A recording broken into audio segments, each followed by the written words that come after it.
Welcome to an impromptu edition of NCIX Tech Tips. We actually did an episode a little while ago. I'm not sure when Slick's going to edit this, so I have no idea how much time there will be in between them. But we had one of his friends come in and be our special guest on can the average gamer tell the difference between running games at 60 Hz and running games at 120 Hz. So we decided at the time, because he only got 1 out of his 5 blind taste test runs correct, we decided we should do a follow-up of can Linus tell the difference between 60 Hz and 120 Hz? Because Harrison, our guest last time, had 0 experience gaming at 60 Hz versus 120 Hz. He also had 0 experience with our test bench, this monitor, this game. He'd never played Battlefield 3 before. So we were just kind of throwing him in going, can you tell instantly? Or is it harder to say? So Harrison has my phone where he's waiting for tweets to come in. So it's going to be 5 random tweets again. I'm not going to see what setting I'm playing at each time. I'm going to hold up the sign there and we're going to go. So Slick, keep that camera rolling and just show them what the 5 settings are going to be. I have no idea what they are. So Slick's going to focus the camera. I'm not looking at our studio monitor right now, which is actually not facing me that much. So he's going to go ahead and change it or not change it. And I'm not looking at that iPhone that Harrison just put down. You guys are making it very easy for me to cheat, but I'm not going to do it. So guys, just as a run through again, our test bench is a GTX 680 Lightning from MSI. We're using their M-Power board with a 3770K processor. This is Battlefield 3 single player. And I'm going to go ahead and see if I can tell the difference and how long it takes me. Okay. This is my guess for this one. Go ahead, do the second one. Not going to watch, not going to watch. So it's very important that we actually do 5 runs in order to tell if it's a random occurrence or not, because Harrison got 1 of them right, but got 4 of them wrong. Had we only done, say, for example, 2 runs, then it would look like he has a 50% accuracy rate. Whereas the more runs we do, actually the better of an idea of what's going on we're going to get. So basically anything less than probably 80 to 100% accuracy on this would mean that even though I claim to be able to tell the difference, and usually I think I can, it's possible that I can't tell the difference at all. Okay, how are we doing here? Let's see if I can find some baddies to shoot or something. I don't know, he might have cleared this room already. Apparently I gotta follow that guy, but I'm gonna go ahead and make my guess. So I'm pretty sure that's what's going on this time.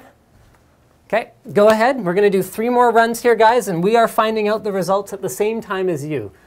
Well, potentially like a week before you, but like in terms of we don't know the answer until the end of the episode the same way that you do. And I'm sorry there's so much filler material of me just going like this, but the reality of it is this experiment could be faked if we don't do it in real time with the camera rolling in 1 shot. So we want to prove to you guys whatever result we get is the accurate result, and we are not messing around with any of it. So one of the ways that I'm able to, I think, quickly be able to tell is by looking around quickly. So I can look for how much of a delay is there. I think this is this.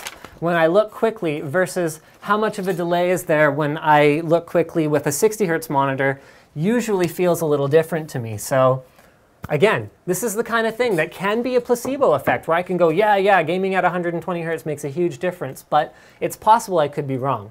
Now remember guys, most of the benefit of a 120 Hz monitor such as this one comes from the use of something like NVIDIA 3D Vision. This is a light boost ready monitor, and 3D Vision simply won't run on a 60 Hz monitor because it has to be able to do 60 frames per second to each eye.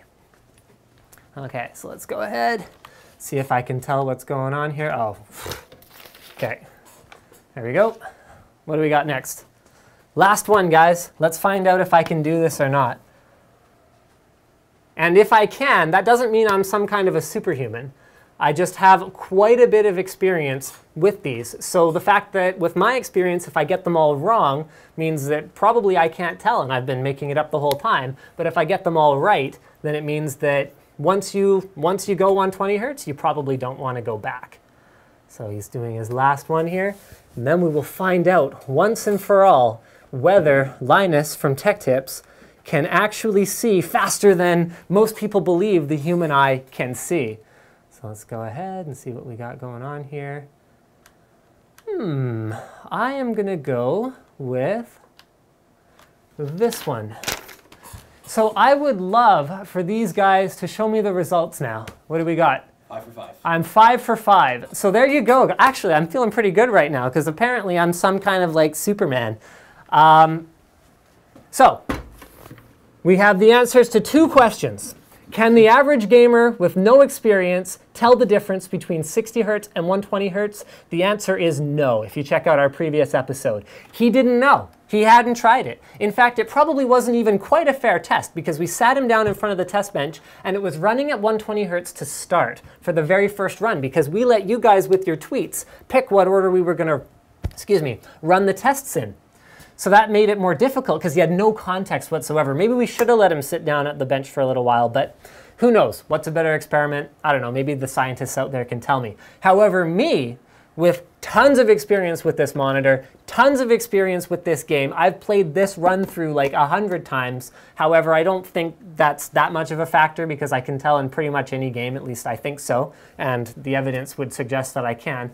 So I've got lots of experience. I was able to sit down and go, yes, that's 120 hertz. No, that's not. Very, very quickly, just based on the responsiveness of the screen, the responsiveness of turning around, how fluid the motion is, especially when enemies are moving around, fire's going on, explosions are going on. If you have the graphics horsepower to drive more than 60 FPS in your game, I think it stands proven.